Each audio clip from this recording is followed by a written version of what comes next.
दोस्तों, जब भी कोई फिल्म फेस्टिवल होता है, कोई अवार्ड शो होता है या किसी फिल्म का प्रीमियर होता है तो बॉलीवुड के कलाकारों का आउटफिट हमेशा चर्चा में रहता है। किसी भी फंक्शन में जाने से पहले महीनों भर पहले डिजाइनर से डिस्कशन शुरू हो जाता है कि कैसे बेस्ट अटायर चूज करें और कैसे वो दूसरों से बेहतर लगें। लेकिन साउथ के कलाकारों का अलग ही दिमाग चलता है। बॉलीवुड कलाकारों की नजरों में ये लोग गंवार हैं। इन्हें ना कपड़ा पहनने का सेंस है और ना ही ये लोग कहीं से भी हीरो जैसे दिखते हैं। ये और बात है कि बॉलीवुड वालों को आजकल साउथ के एक्ट्रेस की तारीफ करनी पड़ती है मजबूरी में। धनुष आजकल चर्चा में है। चर्चा में होने का कारण ये है कि उसकी पहली हॉलीवुड मूवी आ रही है, द ग्रे मैन। इस फिल्म में धनुष का छोटा सा रोल है, लेकिन बहुत इंपॉर्टेंट रोल है और बहुत ही इंटेंस रोल में वो दिखाई देने वाला है। द ग्रे मैन का अभी 2 दिन पहले ही मुंबई में प्रीमियर रखा गया था। इस प्रीमियर में धनुष ने बड़े बड़े एक्टर्स को पीछे छोड़कर मीडिया का ध्यान अपनी तरफ खींच लिया। धनुष फिल्म के प्रीमियर पर अपने ट्रेडिशनल कपड़ों में दिखाई दिया। उसने धोती और शर्ट पहन रखी थी। मतलब एक हॉलीवुड फिल्म का प्रीमियर, एक से बढ़कर एक विदेशी कलाकारों के सामने इसने धोती और शर्ट में अपने आप को सामने लाया। क्या इतनी सादगी और सिंपलिसिटी से कोई बॉलीवुड कलाकार ऐसे मीडिया में दिखाई दे सकता है? और ये सिर्फ धनुष की बात नहीं है दोस्तों। साउथ के ज्यादातर एक्टर्स कभी भी कपड़ों का दिखावा नहीं करते हैं। ये लोग हमेशा आम आदमी वाला लुक बनाकर रहते हैं, बिना ये सोचे कि हम सो कॉल्ड सुपरस्टार्स हैं। वहीं बॉलीवुड के कलाकार ऐसे मौकों पर अपने कपड़ों को डिजाइन कराने के लिए लाखों रुपए खर्च करते हैं और लाखों रुपए खर्च करने के बाद दिखते फिर भी बंदर जैसे ही हैं। लेकिन साउथ के कलाकारों की सोच एकदम अलग होती है। वो शूटिंग के अलावा हमेशा सिंपल रहना पसंद करते हैं। धनुष, प्रभास, अल्लू अर्जुन, यश, जूनियर एनटीआर, रामचरण या महेश बाबू, ये सारे के सारे जब भी दिखाई देते हैं फिल्मों से अलग या शूटिंग से अलग, तो हमेशा सिंपल लुक में दिखते हैं। क्या ये लोग कहीं से भी बॉलीवुड कलाकारों से दौलत या शोहरत में कम हैं? नहीं, ये लोग ना दौलत में कम है और ना ही शोहरत में, बल्कि इनकी जो शोहरत और पॉपुलैरिटी है वो बॉलीवुड कलाकारों से 10 गुना ज्यादा है। लेकिन ये लोग कभी भी अपनी सक्सेस को अपने दिमाग पर हावी नहीं होने देते। ये हमेशा जमीन से जुड़े रहने का प्रयास करते हैं। ऐसा नहीं है कि ये लोग नशाखोरी या अफेयर्स से दूर रहते हैं। ये लोग नशा नहीं करते या अफेयर्स नहीं चलाते, लेकिन इनकी सोच हमेशा दिखावे वाली जिंदगी से दूर रहती है। ये दिखावा करके जबरदस्ती अपने आप को हीरो नहीं बनाते, कपड़ों से अपने आप को मॉडर्न नहीं दिखाते। ये दिखावा बिल्कुल भी नहीं करते। ये लोग वैसे ही रहना पसंद करते हैं जैसे ये लोग दिखते हैं, या इनका जो खुद का कल्चर है। ये लोग अपने कल्चर का सम्मान करते हैं और वो सम्मान, वो इज्जत इनके कपड़ों में या इनकी फिल्मों में और इनकी कहानियों में साफ साफ दिखती भी है। इंडियन कल्चर को अगर सलीके से फिल्मों में दिखाया जाता है आज के समय में, तो वो बस साउथ की फिल्मों में। बॉलीवुड में तो अब हिंदी फिल्में कम और सेमी पॉर्न और सॉफ्ट पॉर्न फिल्में ज्यादा बनती हैं। हम 21वीं सदी में रहते हैं, लेकिन एक तरफ साउथ के कलाकार हैं जो इंडियन कपड़ों में दिखते हैं और धोती शर्ट या एक्ट्रेस प्रॉपर इंडियन साड़ी में दिखाई देती हैं। वहीं दूसरी तरफ बॉलीवुड के कलाकार हैं जो मॉडर्निटी के नाम पर न्यूड फोटोशूट करा रहे हैं और अपना पिछवाड़ा दिखाकर अपने आप को हीरो मान रहे हैं। और बॉलीवुड एक्ट्रेसेस की बात की जाए तो कपड़े ऐसे कि सामान ढकता कम है और दिखता ज्यादा है।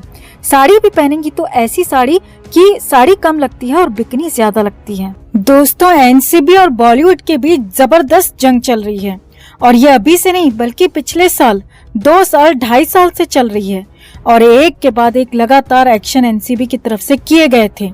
एनसीबी ने कई लोगों को पहले भी पूछताछ के लिए बुलाया था। अब पहले भी कई लोगों को, बड़े बड़े लोगों को जेल में डाला था और यहाँ तक कि बड़ी बड़ी एक्ट्रेसेस, बड़े बड़े एक्टर भी घेरे में लपेटे में आ गए थे। और श्रद्धा कपूर पर तब भी एक्शन हुआ था जब सुशांत केस में उन्हें पूछताछ के लिए बुलाया गया था और तब श्रद्धा ने खुद को बचाने के लिए सारा दोष सुशांत पर डाल दिया था कि सुशांत ड्रग लेता था, वो नहीं। रिया की ही तरह श्रद्धा ने भी घटियापन दिखाते हुए सुशांत पर इल्जाम लगाया था। सारा ने भी यही किया था, लेकिन वो कहते हैं ना दोस्तों, कर्मा किसी को नहीं बख्शता। तब तो श्रद्धा ने सारा दोष सुशांत पर मर दिया था, लेकिन श्रद्धा कपूर के भी जेल जाने के आसार अब बन चुके हैं और वो भी किसी और की वजह से नहीं बल्कि अपने खुद के भाई सिद्धांत कपूर की वजह से। जी हाँ, सही सुन रहे हैं आप। रिया पर आरोप तय होते ही अब श्रद्धा कपूर भी नपने जा रही हैं और अब देखना होगा कि क्या इस बार फंसने पर वो सारा इल्जाम अपने भाई पर डाल देती हैं या खुद स्वीकार करती हैं कि वो भी ड्रग से जुड़ी बड़ी आरोपी हैं। तो जिस श्रद्धा कपूर ने सुशांत के लिए गलत बोला, अब वही श्रद्धा कपूर एक बार फिर से फंसती हुई दिख रही है। जी हाँ, मुंबई में बड़ी हीरोइन श्रद्धा कपूर पर आफत मंडराने लगी है, जिसके बाद उनके पिता शक्ति कपूर की तबीयत बिगड़ गई है क्योंकि मामला परिवार से जुड़ा है। जिसके बाद मुंबई से लेकर बेंगलुरु तक हंगामा मच गया है। तो क्या है ये नया अपडेट, कैसे हुआ ये सब कुछ, आगे क्या होने वाला है, सब कुछ आपको बताते हैं। आप भी वीडियो को लाइक और शेयर कर अपना प्यार और सपोर्ट दिखाएं और कमेंट में इसे लेकर आप भी अपनी बात अपनी राय जरूर रखें। चैनल को सब्सक्राइब कर चैनल के साथ जुड़कर हमारी आवाज बने। तो श्रद्धा कपूर की गिनती बॉलीवुड की बड़ी एक्ट्रेसेस में होती है। कई हिट फिल्में अब तक श्रद्धा दे चुकी हैं, लेकिन अब वही श्रद्धा कपूर मुश्किलों में घिर गई हैं, मुश्किलों में फंसती हुई दिख रही हैं क्योंकि आफत और तूफान श्रद्धा कपूर के घर तक, गिरेबान तक पहुंच गया है। जी हाँ दोस्तों, ऐसा ही कुछ हुआ है। तो पहले आपको पूरा मामला बताएंगे और फिर बताएंगे कि श्रद्धा कपूर का हाल क्या है, शक्ति कपूर की कंडीशन क्या है।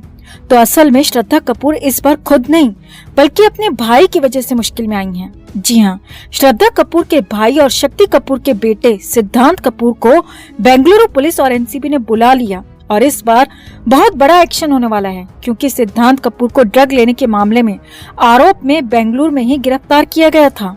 जिसके बाद हालांकि तब तो सिद्धांत कपूर को बेल मिल गई थी और तब सिद्धांत ने पुलिस से कहा था कि उसे किसी ने ड्रिंक दी, किसी ने सिगरेट दिया और उसके शरीर में ड्रग कैसे पहुंचा वो नहीं जानते।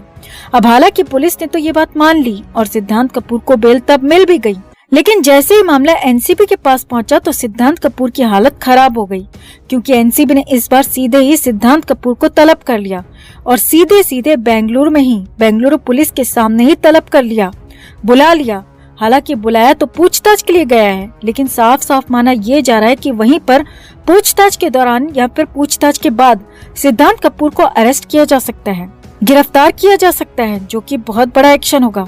अब सिद्धांत कपूर की बहन होने के नाते नहीं बल्कि श्रद्धा कपूर की मुश्किल इससे कहीं ज्यादा है।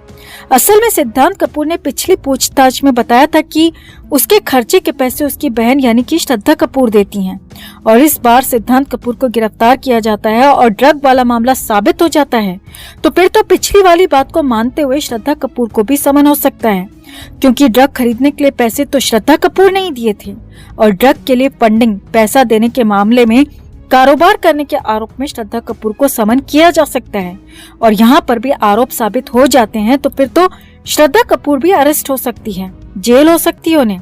जी हाँ, सही सुन रहे हैं आप, श्रद्धा कपूर अरेस्ट हो सकती है, गिरफ्तारी के बाद जेल भी भेजी जा सकती है और हालत इतनी बुरी भी हो सकती है कि जमानत तक के लाले पड़ जाएं क्योंकि मामला एनडीपीएस एक्ट से जुड़ा हुआ है और इसीलिए श्रद्धा कपूर की हालत तो खराब है और साथ ही साथ शक्ति कपूर की कंडीशन भी बिगड़ गई है। शक्ति कपूर को भी पता है कि सिद्धांत तो अंदर जाएगा ही, साथ ही साथ श्रद्धा कपूर भी अंदर जा सकती है, उसे भी जेल हो सकती है और इसीलिए शक्ति कपूर की हालत बिगड़ी हुई है, कंडीशन खराब होती जा रही है।